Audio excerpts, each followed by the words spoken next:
আজ আমরা দেখব রেশিওর পার্ট টু এ কি আছে আজ দেখা যাক। দেখো প্রথম কোশ্চেন কি আছে, এবিসি এর মধ্যে 4000 টাকা কিভাবে ভাগ করে দিতে হবে যাতে এ এর অংশ ইজ টু বি এর অংশ 5:6 এবং বি এর অংশ ইজ টু সি এর অংশ 2:3। তাহলে এখানে প্রথমে এ ইজ টু বি এর মান দেওয়া আছে কত, এই যে এখানে এ আর বি এর অংশ দেওয়া আছে 5:6, 5:6। বি ইজ টু সি দেওয়া আছে কত না 2:3। তাহলে এখান থেকে এ বি সিটা বার করে নিতে হবে। এ ইজ টু বি এর মান দেওয়া আছে 5:6, এখানে 5:6 বসাতে হবে, 5 আর 6। বি ইজ টু সি আছে 2, 3, বি এর নিচে 2, সি এর নিচে 3। তাহলে এটা আগের প্রসেস, যে এর ডান দিকে কিছু নেই মানে এটাই বসবে, এর বাঁ দিকে কিছু নেই মানে এটাই বসবে, তাই তো। এরপর দেখো কাটাকাটি করে নিতে পারলে ভালো হয়, না হলে না করার দরকার নেই। এগুলো গুণ, 5 আর দুগুণে 5 দুগুণে 10, 6 দুগুণে 12, 6 3 18। তাহলে a is to b is to c কি হলো, 10 12 18, 10 12 18।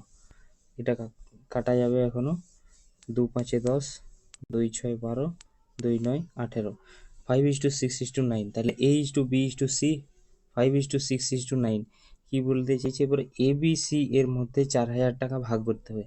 তাহলে এদের অনুপাত কি কি বলেছি সে আগেই, 5x plus 6x plus 9x। এদের তিনজনের মোট কত, 9 6 15 5 20x। তিনজনের মোট হচ্ছে 20x। কি করে পেলাম না 5x plus 6x plus 9x সমান হচ্ছে 20x, আর তিনজনের মোট এখানে কত দেওয়া আছে না 4000 টাকা। তাহলে তিনজন মোট হচ্ছে 4000 টাকা। এখানে দেখে নেবো, হ্যাঁ 1 মিনিট। এখানে লিখো 20x, ভালো করে তোমাদের বুঝিয়ে বলে দিই, যে 5x plus 6x plus 9x সমান হচ্ছে 4000 টাকা, তাই তো। তাহলে 6 5 11, 11 9 20x সমান সমান হচ্ছে 4000 টাকা। x সমান সমান কত, 4000/20। তাহলে x সমান কি হয়ে গেল 20, x সমান 20। তাহলে কি বলেছে যে বি, তাহলে তাদের কিভাবে ভাগ করে দেওয়া হবে, তাহলে এ বি সি এর মান কত কত হবে, এ বি সি এর মান। এমনিতে আমরা কি কি দেখেছি যে এদের ভাগ কিভাবে আছে, 5:6:9 অনুপাতে আছে। তাহলে এক্স এর এক এক অনুপাতের মান কত 20 করে পেয়েছি, এক একটা অনুপাতের মান কত 20 করে। তাহলে 5 × 20, 6 × 20, 9 × 20। তাহলে এ বি সি কত হবে 100, 120, 9 2 18, 180। এই তো 100, 120, 180, 20 নয় সরি, এটা 200 হবে, তাই তো। 4000 করে বলেছে, 200 করে হবে 200। তাহলে এখানে 1000, 1200, 1800, এখানে আরেকটা শূন্য, তাই তো। 200 করে গুণ হবে, সবগুলো 200 করে গুণ, ঠিক আছে, 200 করে গুণ। নেক্সট অঙ্ক দেখো, নেক্সট কি অঙ্ক বলছে 5000 টাকা এ ও বি এর মধ্যে কিভাবে ভাগ করা যাবে যাতে এ ও বি এর প্রাপ্ত টাকার অনুপাত 5:8 হবে। মানে এটা সহজ আছে, এ আর বি এর কি অনুপাতে ভাগ করা যাবে, কিভাবে ভাগ করা যাবে। 5500 টাকা মোট আছে, 5500 টাকা। তাহলে এ ও বি এর প্রাপ্ত টাকার অনুপাত 5:8। দুজনে যদি 5:8 অনুপাতে পায়, কি বলেছি এখান থেকে মোট কত টাকা, মোট 5500 টাকা। তাহলে অনুপাতে মোট কত, 8 5 13x টাকা, তাই তো। 13x এর মানেই হচ্ছে 5500। x এর মান কত হয়ে যাবে 5500/13, তাই তো। সরি 1 মিনিট, এখানে 5:6 আছে, এটা 5:6, ঠিক না। তাহলে এখানে 5:6 হবে, 5:6। তাহলে 6 5 কত হয় 11, 11x, তাই তো। 11x সমান 5500। তাহলে x সমান কত 5500/11, 11 5 55, 500। x এর মান কত হয়ে গেল 500 করে। তার মানে x এর মান 500, এখানে কি ধরেছিলাম 5x আর 6x, তাহলে এক্স দিয়ে গুণ করে দাও, মানে 500 দিয়ে গুণ করো। তাহলে 500 দিয়ে গুণ করলে কি এ এর মান কত হবে? 5 ইন্টু 500 মানে 5 5 2500, 6 ইন্টু 500 মানে 6 5 3000 হয়ে গেল। এই তো। নেক্সট অঙ্ক দেখো। এই অঙ্কটা দুটো পদ্ধতিতে হবে। আমি প্রথম পদ্ধতিটা দুটো পদ্ধতি দেখিয়ে দিই। সহজ পদ্ধতি প্রথমে, মানে একদম নর্মাল যেরকম বলা আছে সেরকম করে যাও। যেমন কি বলেছে যে 8টি ভেড়ার মূল্য 5টি ছাগলের মূল্য। মনে করো 8টি ভেড়ার মূল্য রয়েছে, 8টি ভেড়ার মূল্য 8v সমান সমান 5টি ছাগলের মূল্য 5c। ঠিক আছে, এগুলো কিন্তু মূল্য। ঠিক আছে, একটি ছাগলের মূল্য 10টি গরুর মূল্য, এবং কি বলেছে একটি ছাগলের মূল্য সমান 10টি। মনে করো একটি ছাগলের মূল্য সমান করতে 10টি গরুর মূল্য, তাই তো। একটি ছাগলের মূল্য 1c লিখলাম, 10টি গরুর মূল্য 10g লিখলাম। এরপরে কি বলেছে 50টি গরুর পরিবর্তে কটি ভেড়া পাওয়া যাবে। আচ্ছা 50টি গরু, এখানে মনে করো 10টি গরুর আছে, এখানে আমি 50টা করলাম, মানে 5 দিয়ে গুণ করতে হবে। তাহলে 5 দিয়ে গুণ করার জন্য এখানে কি হবে 50টা গরু হবে, তাই তো। এখানে 5 দিয়ে গুণ করেছি, সেরকম এখানে ছাগলকেও 5 দিয়ে তাহলে গুণ করতে হবে, 5টি ছাগল হয়ে যাবে। তাহলে 5টি ছাগলের মূল্য সমান 50টি গরুর মূল্য। তাহলে 5টি ছাগলের মূল্য, 5টি ছাগলের মূল্য সমান সমান কটি ভেড়ার মূল্য আমাদের জানা আছে আগে, 8টি ভেড়ার মূল্য। তাহলে এখানে কি পেয়ে গেলাম যে 50টি গরুর পরিবর্তে কটি ভেড়া পাওয়া যাবে, না 8টি ভেড়া পাওয়া যাবে। বুঝতে পারলে, এই যে 50টি গরুর পরিবর্তে 8টি ভেড়া পাওয়া যাবে। দেখো কিভাবে রিলেশনটা এলো, যে এখানে 50টি গরুর মূল্য 5টি ছাগলের মূল্যের সমান, আর প্রথমেই বলে দেওয়া আছে 5টি ছাগলের মূল্য সমান 8টি ভেড়ার মূল্য। তাহলে 50টি গরুর মূল্য সমান 8টি ভেড়ার মূল্য। নেক্সট যে প্রসেসটা দেখো, এটাও করিয়ে দিই। আচ্ছা নেক্সট প্রসেসটা দেখো, এটা কিভাবে করতে হয়। প্রথমে তুমি দেখে নাও যে 8টি ভেড়া সমান সমান 5টি ছাগল। তাহলে এখানে ভি আর সি এর অনুপাত কীরকম হয়ে যাবে, ভি আর সি এর অনুপাত কি হয়ে যাবে না 5/8। ঠিক আছে, নেক্সট কি বলছে দেখো, একটি ছাগলের মূল্য সমান 10টি গরুর মূল্য, তাই তো। তাহলে সি বাই জি এর ভ্যালু কি পাওয়া যাবে 10/1। এরপর যেটা সেই তিনটের অনুপাত একই করার জন্য কি ভি সি আর জি লিখলাম। ভি এর মান 5, সি এর মান 8। ঠিক আছে, এরপর কি বলেছে দেখো, এখানে দেখো সি এর মান 10, সি এর তলায় 10 লিখলাম, জি এর মান 1, জি এর তলায় 1 লিখলাম। 10-এর এদিকে ফাঁকা আছে 10 বসালাম, 8-এর এদিকে ফাঁকা আছে 8 বসালাম। ঠিক তো। তাহলে কি দেখা যাবে যে ভেড়ার মূল্য কি হবে 5 ইন্টু 10 মানে 5 10 50। ছাগলের মূল্য কি হবে 8 10 80। গরুর মূল্য কি হবে 8 একে 8, তাই তো। এগুলো কি মূল্যের অনুপাত, মানে এক একটার মূল্য কত, ভেড়ার মূল্য মনে করো এক একটা ভেড়ার মূল্য 50, এক একটা ছাগলের মূল্য 80, এক একটা গরুর মূল্য 8। তাহলে একটা এখানে আমাদের কি বলে দিয়েছে যে 50টি গরুর পরিবর্তে কটি ভেড়া। আচ্ছা 50টি গরুর মূল্য কটি, 50টি গরুর দাম, এক একটা গরুর দাম 8 টাকা। দেখো এক একটা গরুর দাম কত 8 টাকা। তাহলে 50টি গরুর দাম কত হবে 50 ইন্টু 8 মানে হচ্ছে 400 টাকা।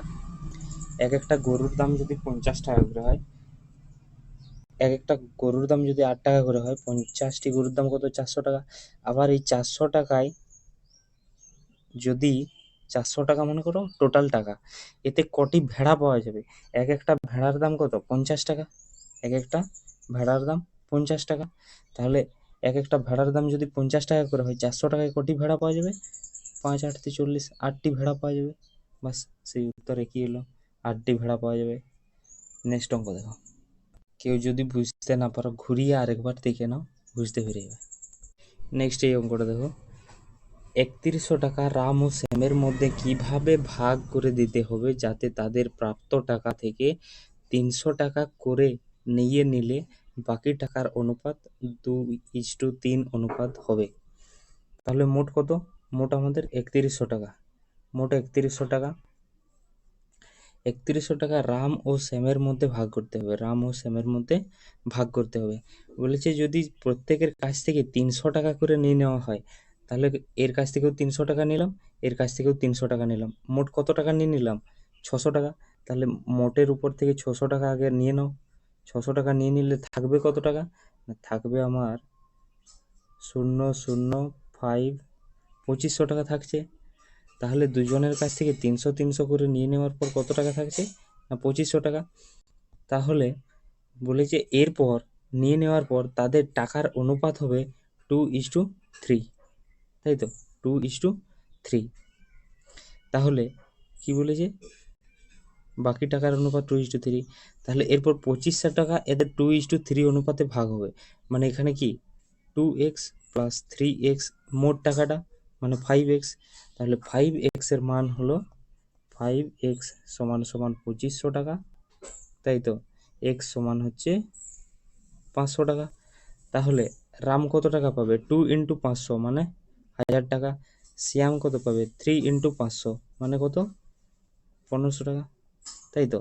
এবার যদি কি বলছে শ্যামের মধ্যে কিভাবে ভাগ করে দিতে হবে যাতে তাদের মধ্যে থেকে প্রাপ্ত। এরপর যদি দেখা যাবে যে এর মোট টাকা কত? 1000 টাকা নয়, আরো 300 টাকা পাবে, কেননা 3100 টাকা ভাগ করতে হবে। আচ্ছা, তাহলে কত পেল? না, রাম পাবে 1000 প্লাস 300, কত পাবে? 1300 টাকা। শ্যাম কত পাবে? 1500 প্লাস 300 সমান কত পাবে? 1800 টাকা। দেখো 1800 আর 1300 কত হয়? 3100 হয়েছে। নেক্সট দেখো, মানে প্রথমে আমি 600 টাকা বাদ দিয়ে দিলাম যাতে করে প্রথমে আমি 600 টাকা বাদ দিয়ে দিলাম যাতে করে এই অনুপাতটাই আনা যায়, কেননা 600 টাকা বাদ দেওয়ার পর এই অনুপাতে টাকাটা ভাগ হচ্ছে, তাই তো। তাহলে প্রথমে 600 টাকা 300 300 600 টাকা বাদ দিয়ে দিলাম, তাহলে এই অনুপাতে টাকাটা ভাগ হয়ে গেল। ভাগ হয়ে যাওয়ার পর 300 টাকা করে আবার জুড়ে দিলাম, তাহলে এর ভাগ এত, এর ভাগ এত, ঠিক আছে। নেক্সট দেখো, দেখো এই এটাও নেক্সট অঙ্কটা সেম আগের মতোই, এটা হোমওয়ার্ক থাকলো, ঠিক না? সেম টু সেম, এটা তোমরা বাড়িতে করে নিও, ঠিক আছে। নেক্সট অঙ্ক দেখো, দেখো এই অঙ্কটা মোটামুটি ঠিক আছে। দেখো 2000 টাকাকে ABC এর মধ্যে এমন ভাগে ভাগ করা হলো যাতে এ পায় বি ও সি এর মোট টাকার 2/3 অংশ। মানে দেখো বি আর সি এরা দুজনে মিলে মনে করো যদি 3 পায়, তাহলে এ কত পাবে? না, বি আর সি যে টাকা পায় তার 2/3। তাহলে এর 2/3 যদি করো, 3 কেটে 2 পাবে, তাহলে এ পাবে 2, ঠিক না? ঠিক আছে। দেখো তাহলে মনে করো এখানে বি আর সি এরা দুজনে মিলে কত পায়? বি আর সি দুজনে মিলে আর এ কত পায়, তাই তো। তাহলে এটার থেকে আমরা কি পাচ্ছি যে বি আর সি এরা দুজনে মিলে মনে করছি 3 পায়। আচ্ছা ঠিক আছে, তাহলে বি আর সি দুজনে মিলে 3 পায়, তাহলে এ কত পাবে? এ পাবে 2, আগেই করিয়ে দেখিয়ে দিলাম। তাহলে বি আর সি এর মান হচ্ছে 3, এ এর মান 2। এটা এটা এরকম ভাবে লিখলাম আর কি সুবিধার্থে, দেখো এরপরে বুঝতে পারে। আর একটা স্ট্যান্ডার্ড কি বলেছে যে বি পায় এ ও সি এর মোট টাকার 3/5 অংশ। আচ্ছা মনে করো এ আর সি দুজনে মিলে 5 পেয়েছে, এই যে নিচের 5টা ধরে নিলাম, এ আর সি পেয়েছে, তাই তো। তাহলে বি কত পাবে? না, এ আর সি যা পেয়েছে তার 3/5, এর যদি 3/5 করি, দেখো 5 এ 5 কেটে যাবে, 3 থাকবে, বি পাবে কত? 3। তাহলে এটা এখানে কিভাবে করছি দেখো, বলেছে বি এ আর সি যা পায় তার 3/5, তাহলে এ আর সি মনে করো 5 পায়, তাই তো। এ আর সি মনে করো 5 পায়, তাহলে বি কত পাবে? বি পাবে 3, ঠিক আছে। এরপরে দেখো এখানে কি যে এ বি সি এরা তিনজনে মিলে কিন্তু সমান তো, মানে এখানেও তিনজনে মিলে যত টাকা পাবে এখানেও তিনজনে মিলে তত টাকাই পেতে হবে, নাহলে অঙ্কটা তো মিলবে না। তাহলে এখানে তিনজনে মিলে কত টাকা পাচ্ছে এটা আবার চেক করে নাও। 5 3 8, এটা তিনজনে মিলে 8 টাকা পাচ্ছে। এখানে তিনজনে মিলে কত টাকা পাচ্ছে? 3 2 5, 5 টাকা পাচ্ছে, কিন্তু হবে না, দুটোকে সমান করতে হবে। তাহলে দুটোকে সমান করতে গেলে কি এখানে 5 দিয়ে গুণ করতে হবে। তাহলে দুটোকে সমান করতে গেলে 8 গুণিত এর সঙ্গে এই 5টার গুণ করব, 8 গুণিত 5। আবার এটাকে সমান করতে গেলে 5-এর সঙ্গে এই 8টার গুণ করব, 8 গুণ করব। তাহলে দেখো এখানে এর সঙ্গে 8 গুণ করা মানে কি 8-এর সঙ্গে 3-এর গুণ হবে, 8-এর সঙ্গে 2-এর গুণ হবে। তাহলে কত হলো? উপরটা হলো 24, নিচটা হবে 8 দুগুণে 16, তাই তো? মানে বি আর সি এর মান হয়ে যাবে 24। বি আর সি, এই যে বি আর সি উপরে আছে, তাহলে উপরে হয়ে গেল 24, এ এর মান হয়ে গেল 16, তাই তো? নেক্সট দেখো, এখানে দেখো, এখানে 8, এটাকে 5 দিয়ে গুণ করো, তাহলে উপরটাকে 5 দিয়ে, 5 3 15, আর নিচটা হবে 5 5 25। মানে কি হয়ে গেল? বি এর মান হয়ে গেল 15, আর এ আর সি এর মান হয়ে গেল 25। এরপরে দেখো মাঝখানের এগুলো বুঝে নেবে, হ্যাঁ? এগুলো বাদ দিয়ে দিলাম, ঠিক আছে? কিভাবে হলো, কেন হলো দেখিয়ে দিলাম, বাদ দিয়ে দিলাম। এরপরে দেখো এখান থেকে পেয়ে গেলাম বি আর সি এর মান 24, ঠিক আছে? বি আর সি এর মান হচ্ছে 24 পেয়ে গেলাম, আর এ এর মান পেয়ে গেলাম কত? 16, এই যে এখান থেকে। আচ্ছা, তাহলে দেখো এখান থেকে এ আর সি এর মান কত পেয়েছি? 25, তাই তো? তাহলে এর মান যদি 16 ধরে নেন, এর মান 16, এই যে এখান থেকে পেয়ে গেছি এর মান 16, এর মান যদি 16 হয়, তাহলে সি এর মান কত হবে? তবে যে 25 হবে, সি এর মান হবে 9, তাই তো? 9 6 15, সি এর মান 9, তাহলে সি এর মানটা 9 পেয়ে গেলাম। আবার দেখো এখানে বি এর মান আছে কত? 25, বি এর মানটা জানি কত? না, বি এর মানটা জানি 15, বি এর মানটা জানি 15। এখানে দেখো যদি বি এর মান যদি 15 ধরে নিই, তাহলে সি এর মান কত হয়ে যাবে? 9, 15 আর 9 24। তাহলে অতএব আমাদের ক্যালকুলেশন ঠিক আছে। তাহলে কি কি বেরোলো? যে এ এর মান 16, এখান থেকে এ এর মান 16, বি এর মান হচ্ছে 15, আর সি এর মান 9, তাই তো? এখানে দেখো এ এর মান কত বেরোলো? 16, বি এর মান কত বেরোলো? 15, আর সি এর মান কত বেরোলো? 9। এরপরে কত হাজার টাকা বলি? যে 2000 টাকাকে এ বি সি এর মধ্যে ভাগ করতে হবে। এবারে 2000 টাকা এই অনুপাতেই তো ভাগটা হবে। তাহলে মোট কত টাকা আছে? মানে মোট 2000 টাকা আছে। অনুপাতে আমাদের কত আছে? না 15 15 30 একে 31, আর 9 40, 40x, 40x সমান হচ্ছে 2000।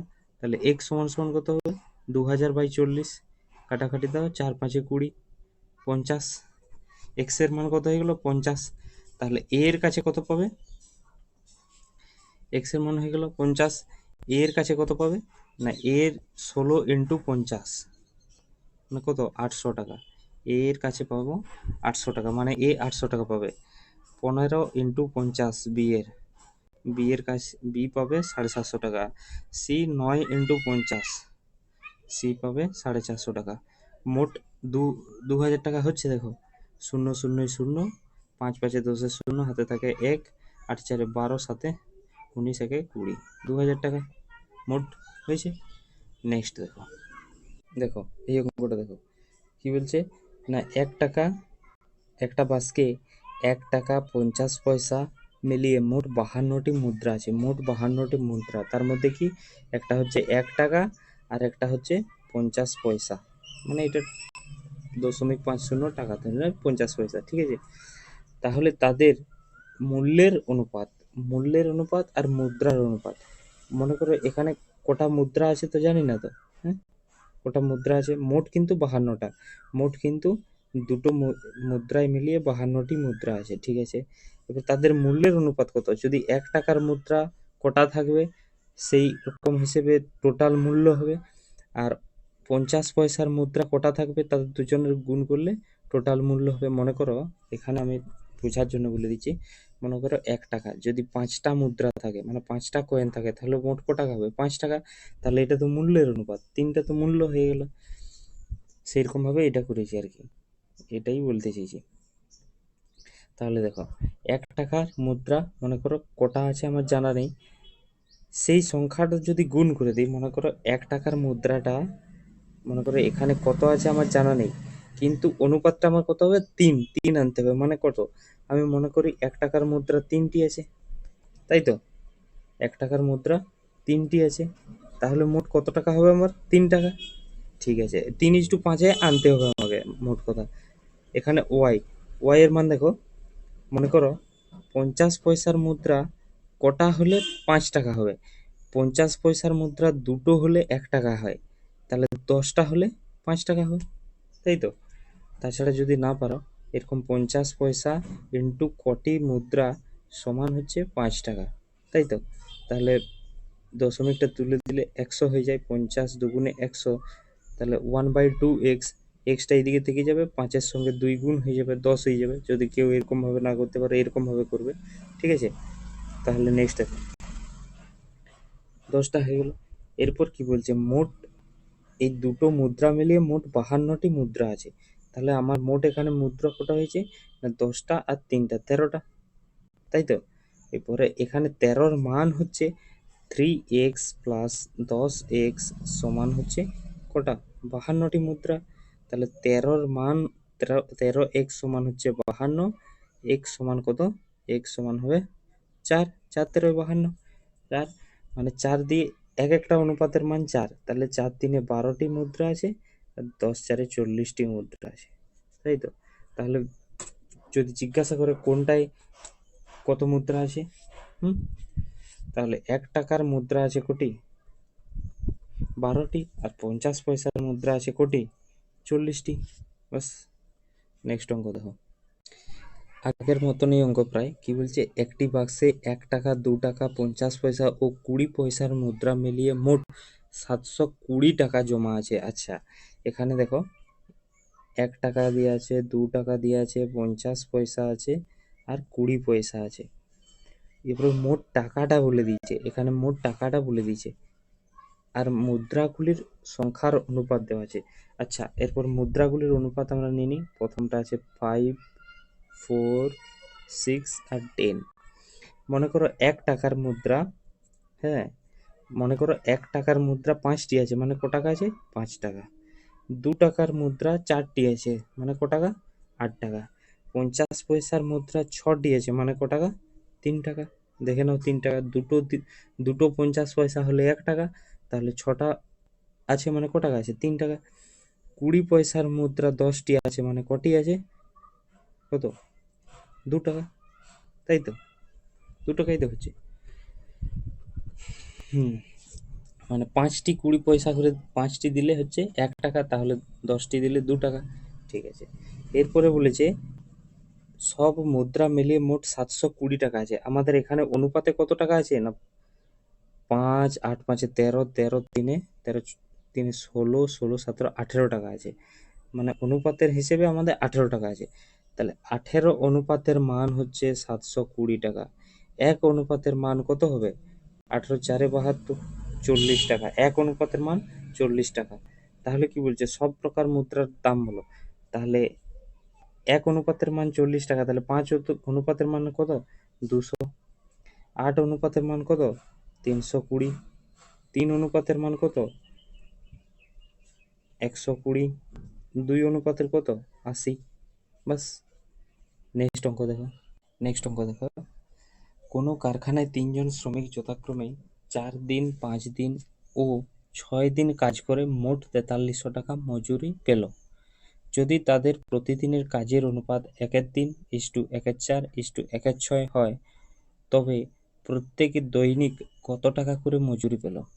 আচ্ছা, আগে এটা ভেঙে নাও, যে প্রতিদিনের কাজের অনুপাত, তাদের প্রতিদিনের কাজের অনুপাত দেওয়া আছে।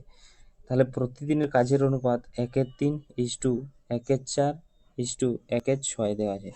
এটা প্রতিদিনের কাজে, তাহলে অনুপাত, এই অনুপাতটা কিভাবে ভাঙা যায়?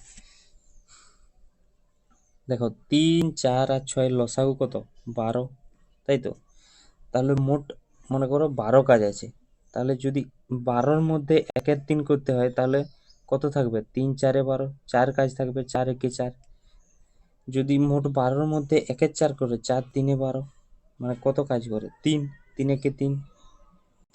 আর মোট 12 যদি কাজ হয়, তাহলে 6 1/6 কাজ মানে কত, 12-র 1/6 মানে 2 কাজ, 2 একে 2। মানে এটার মানে এটাই বলতে চাইছি যে মোট মনে করো 12 কাজ আছে, মোট 12 কাজ, তার মধ্যে সে 1/3 কাজ করে, মানে 12-র 1/3 মানে কত, 3 4-এ 12, তাই তো? 3 4-এ 12, 4 একে 4 মানে 4। মোট 12 কাজ হলে এ 4 ভাগ করে, এ 3 ভাগ করে, এ 2 ভাগ করে, তাই তো? এটাই বলতেছি যে মোট কাজের। তাহলে দেখো, তাহলে মোট যদি 12 কাজ হয়, তাহলে এ কত কাজ করবে?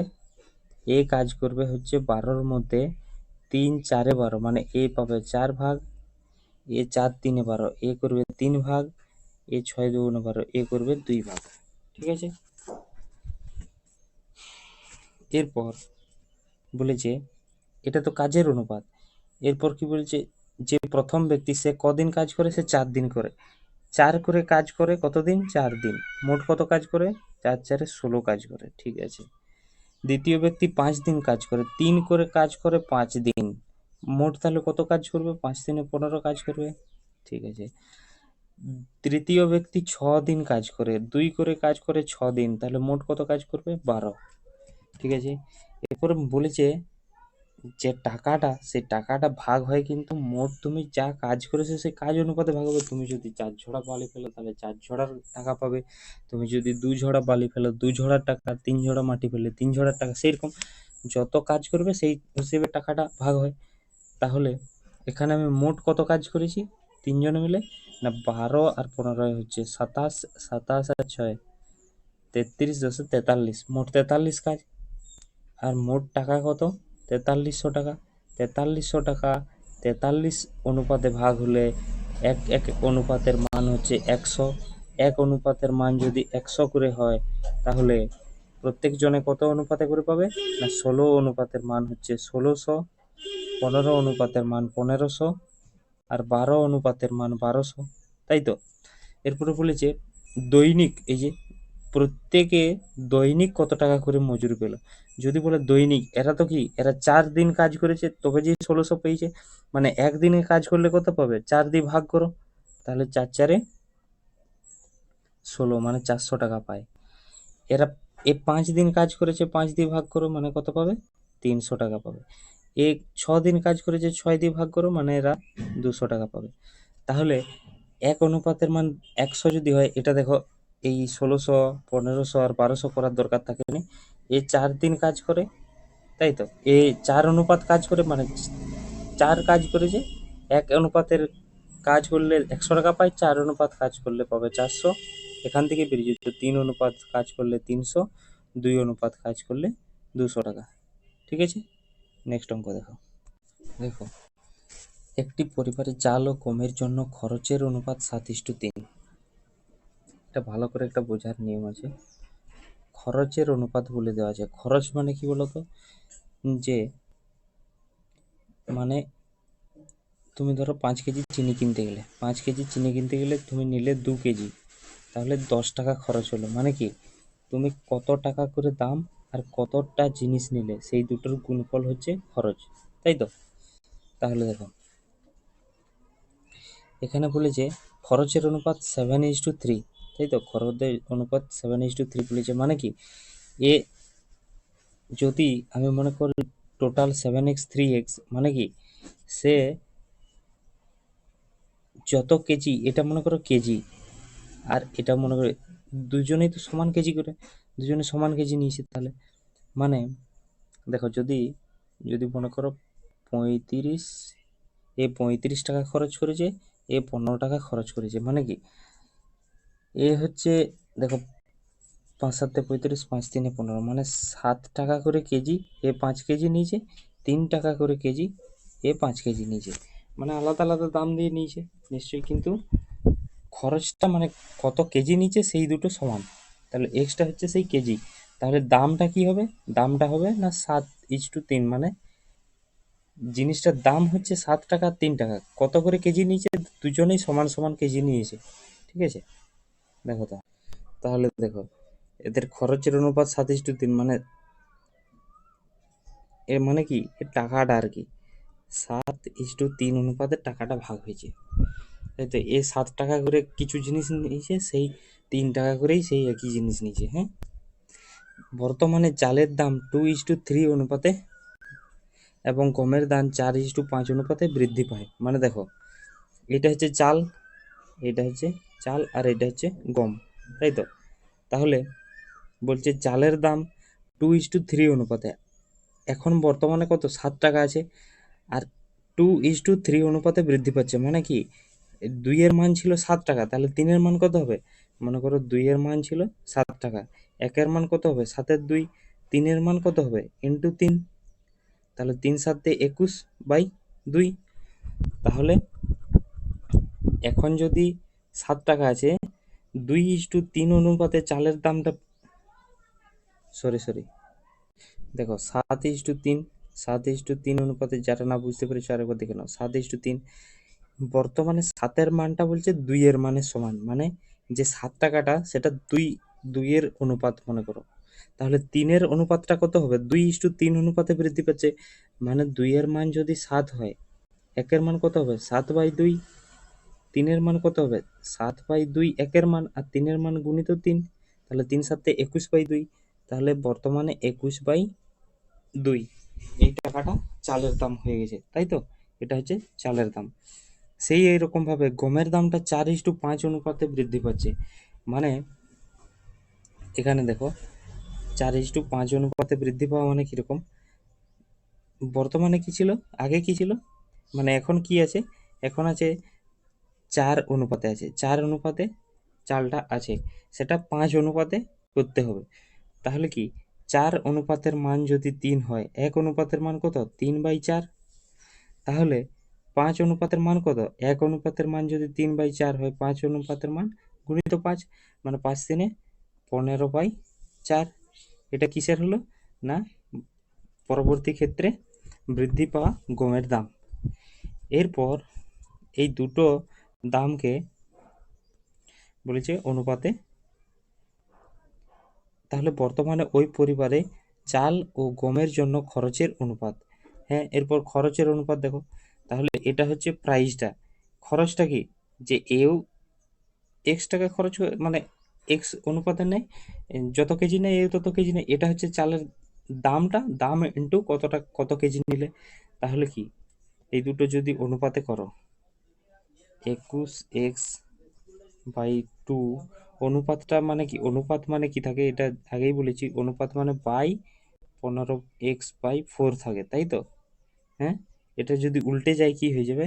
21x/2 ইন্টু 4/15x, তাই তো? এটাই তো হবে। তাহলে কি হয়ে যাবে? কাটাকাটি করো, 2 দুগুণে 4, 2 দুগুণে 4, 3 দিয়ে কাটো, 3 7 21, 3 5 15, এক্সে এক্সে কেটে যাবে। তার মানে কি হলো? 7 দুগুণে 14/5, অনুপাতে যদি লেখা যায় 14:5, তাই তো? তাহলে উত্তরটা কি হবে? যে বর্তমানে ওই পরিবারে চাল ও গমের খরচের অনুপাত কত হবে?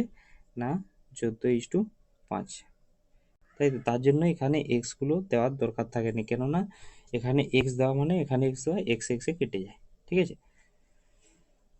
নেক্সট অঙ্ক দেখো। না বুঝতে পারলে ঘুরে একবার এটাকে রিপিট করে তুমি শুনে নাও, দেখো বুঝতে পেরে যাবে। নেক্সট অঙ্ক দেখো। দেখো, সমগ্র পৃথিবীতে জলভাগ ও স্থলভাগের পরিমাণের অনুপাত 4:3। উত্তর গোলার্ধে ওই অনুপাত 6:5 হলে দক্ষিণ গোলার্ধে জলভাগ ও স্থলভাগের পরিমাণের অনুপাত কত? দেখো অঙ্কটা প্রিভিয়াস ইয়ারে ছিল। তো দেখো, সমগ্র পৃথিবীতে 4:3 অনুপাতে আছে, 4:3 অনুপাতে আছে, মানে কি উত্তর গোলার্ধ প্লাস দক্ষিণ গোলার্ধ নিয়ে তো 4:3, এটার মানে এটা বোঝা গেছে। উত্তর গোলার্ধ আর দক্ষিণ গোলার্ধ এই দুটো নিয়ে 4:3। আচ্ছা, এরপরে দেখো, উত্তর গোলার্ধে জলভাগ এবং স্থলভাগের মান দেওয়া আছে। আচ্ছা, উত্তর গোলার্ধে মনে করো জল আর স্থল দেওয়া আছে কত? 6:5 দেওয়া আছে। দক্ষিণ গোলার্ধে জল আর স্থলের মান দেওয়া নেই। জলভাগের মান মনে করো এক্স, স্থলভাগের মান মনে করো ওয়াই, ঠিক আছে? দেখো কিভাবে অঙ্কটা হয়। এই দুটোর মান, মানে উত্তর গোলার্ধের জলভাগের মান প্লাস দক্ষিণ গোলার্ধের জলভাগের মান, এই দুটোর মান যোগ করলে 4। দক্ষিণ গোলার্ধের স্থলভাগের মান, উত্তর গোলার্ধের স্থলভাগের মান, দক্ষিণ গোলার্ধের স্থলভাগের মান, এই দুটোর যোগফল হচ্ছে, তাদের দুজনের অনুপাত হচ্ছে 4:3, ঠিক আছে? দেখো কিভাবে করি। না উত্তর গোলার্ধের জলভাগের মান কত? 6। এই অনুপাতটাকে কিভাবে লেখা যায় জানো তো? 6:5 আছে না, এটা 6/11 এভাবেও লেখা যায়, তাই তো? কিংবা আরেকটা দেখো, এটা ঠিক যে এই অনুপাতটাকে 6/11 লেখা যায় এবং 5/11 লেখা যায়। কিভাবে দেখো, 6:5 আছে না, তার মানে কি এই 6:5 অনুপাত, এর এক একটার অনুপাত মানে কি 6টা কতর মধ্যে আছে না, দুটোর অনুপাতের মোট অনুপাত কত না 11। 11-র মধ্যে 6 আছে, আবার একটা 11-র মধ্যে 5 আছে, এইভাবে লেখা যায়। ঠিক আছে, তাহলে এইভাবেই লিখেছি আমি। দেখো একটা হচ্ছে 6/11, এটা হচ্ছে জল। তাহলে এখানে দেখো উত্তর গোলার্ধে জলের পরিমাণ কত? 6/11। দাঁড়াও ভালো করে লিখে দিই, তাহলে বুঝে যাবে। এটা শর্টকাট আছে, সেটাও দেখিয়ে দেবো। শর্টকাটটা এখন দেখাচ্ছি না, আগে তুমি এটা বুঝে যাও, তাহলে শর্টকাট এরকমভাবে করে দেবে। উত্তর গোলার্ধে জলের পরিমাণ কত না 6/11, এটা জল, তাই তো? প্লাস দক্ষিণ গোলার্ধে জলের পরিমাণ কত? এক্স বাই, মানে কতটার মধ্যে আছে x+y, তাই তো? ঠিক আছে, জলটা হচ্ছে এক্স, কতটার মধ্যে আছে না দুটোর মধ্যে এত পরিমাণ আছে, মোটের মধ্যে এত, এটা মোট x/y মোট। যেমন এখানে 6/5 6 আর 5 11, সেরকম x+y জানি না, তার জন্য এটা লিখলাম। ঠিক আছে, এটা জল হলো। এরপরে স্থলটা দেখো, স্থলটা কি আছে না, উত্তর গোলার্ধে স্থলের পরিমাণ কত? 5/6 + 5 মানে কত? 11। প্লাস দক্ষিণ গোলার্ধে স্থলের পরিমাণ কত না y বাই মোট কত x+y, তাই তো? দুজনের অনুপাত কত বলে দিয়েছে? 4/3। অনুপাতটাকে 4/3 হিসেবে লিখতে পারি, সেই জন্য এই দুটোর অনুপাতটাকে বাই হিসেবে লিখতে পারি। মানে এটা তো অনুপাতে, অ্যাকচুয়ালি এই দুটো অনুপাতে রয়েছে, এটা আর এটা, এই দুটো তো অনুপাতে আছে, অনুপাতটাকে বাই হিসেবে লিখে দিয়েছি। ঠিক আছে, হ্যাঁ। এরপরে দেখো, যদি এই দুটো ক্যালকুলেশন করা হয়, ভালো করে দেখো, যদি এই দুটোকে ক্যালকুলেশন করা হয় তাহলে কি হবে দেখো, 6/11। আচ্ছা, এটা তোমরা শর্টকাটে মানে এরকমভাবে করবে, কিন্তু এখানে শর্টকাট একটা বলে দিচ্ছি, পরে বলে দিচ্ছি। দেখো প্রথমে এইটা করছি আমি, এটা করলে কি হবে দেখো, 11 × x+y, এটা তলায় লসাগু থাকবে। এরপরে 11 আছে, তার জন্য 11, একে 11 দিয়ে ভাগ করো, 11 ভাগ হলো x+y, তাহলে 6 × x+y, তাহলে কি হবে 6x + 6y প্লাস, এখানে x+y ভাগ যাচ্ছে মানে 11 দিয়ে ভাগ হবে 11x। এটা হলো উপরটার। এরপর তলাটার ভাগ ইয়ে করো, তলাটা করলে কি হবে 11 × x+y, সরি 1 মিনিট, এটা তো বাইটা, এরপর তলায় এখান থেকে করো 11 × x+y, তাই তো? 11 চলে গেলে 5x + 5y প্লাস xy কেটে যাবে 11y সমান 4/3 থাকলো। এরপর দেখো এই এটা বাই এটা যদি প্রথমে করি, তাহলে কি বাই আছে মানে কি এই নিচেরটা উল্টে যাবে, উল্টে যাবে মানে কীরকম হবে দেখো, এখানে নেক্সট দেখো না 6x, এখানে দেখো যোগ করে নিচ্ছি 6x + 11x, মানে 11 আর 6 17x প্লাস 6y, তাই তো? 17x + 6y বাই 11 × x+y, ঠিক আছে, ইন্টু যে এটা উল্টে যাবে, উল্টে গিয়ে কি হবে, উপরে 11 × x+y হবে, তলায় এটা হবে, এটা যোগ করে নাও 5x প্লাস 5y আর 11y 16y হয়ে গেল। এরপরে দেখো এই দুটোই কেটে যাবে, এরকম 11 × x+y 11 × x+y সমান 4/3, এটা এখনো লেখা হয়নি, এটা এখানে থাকলো 4/3, ঠিক আছে।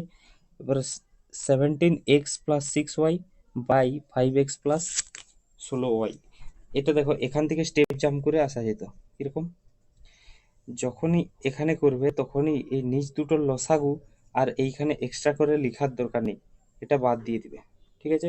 তাহলে উপরে পড়ে থাকলো এটা, এটাকেও আবার হিসাব করে লিখে নিবে 11x+6x, মানে হচ্ছে 17x প্লাস 6y বাই, এখানেও 11x+y, এটা লেখার দরকার নেই, 5x প্লাস এখানে 11×5=16y, এটা লিখে নিলে সমান 4/3। এটা তখনই স্টেপ জাম্প করে হয়ে যেত, কিন্তু ঠিক আছে পরবর্তী ক্ষেত্রে দেখা যাক। তাহলে কি হবে দেখো, এখানে 3-এর সঙ্গে উপরের এটার পুরোটার গুণ হয়ে যাবে। 1 মিনিট, 3-এর সঙ্গে পুরোটার গুণ হয়ে যাবে, তাহলে কি হবে 3×17x+6y সমান 4-এর সঙ্গে নিচটার গুণ 4×5x+16y, এটা হচ্ছে। তাহলে কি হয়ে যাবে 51x প্লাস 318 18y সমান 20x প্লাস 64y। এটা যদি সলিউশন করা হয় 20টা এদিকে চলে আসবে, মানে 31x সমান সমান 18টা ওইদিকে চলে যাবে 46y, তাই তো? এটাই তো আসছে, কোনো কি ভুল এলো? এই হিসাবটা দেখে নাও তো, ঠিকই আছে। তাহলে এরপরে কি x/y সমান 46/31, মানে কি এক্সটা কি ধরেছিলাম দেখে নাও, এক্সটা কি ধরেছিলাম, এখানে এক্সটা ধরেছিলাম জলভাগ আর ওয়াইটা ধরেছিলাম স্থলভাগ। এই যে এখানে এক্সটা ধরেছিলাম জলভাগ, ওয়াইটা ধরেছিলাম স্থলভাগ, তাহলে জলভাগ ইজটু স্থলভাগ কি হবে, এটা হবে 46:31, কি হবে জলভাগ ইজটু স্থলভাগ, তাই তো? তাহলে দক্ষিণ গোলার্ধে জলভাগ ইজটু স্থলভাগ সমান 46:31, ঠিক আছে? একটু স্টেপ জাম্প করে করে নিলেই অঙ্কটা হয়ে যাবে, ঠিক আছে? নেক্সট দেখো, এটা আগেও একবার অঙ্কটা করিয়েছিলাম, তাও দেখিয়ে দিচ্ছি। এ ও বি এর সাপ্তাহিক আয়ের অনুপাত 9:7 এবং ব্যয়ের অনুপাত 4:3। যদি উভয়েই সপ্তাহে 200 টাকা করে সঞ্চয় করে তবে তাদের আয়ের সমষ্টি কত? আচ্ছা, তাহলে দেখো, আয় ইনকাম, ইনকাম থেকে এক্সপেন্ডিচার মানে ব্যয় বাদ দিয়ে দিলে সেভিংস সঞ্চয় থাকে, তাই তো?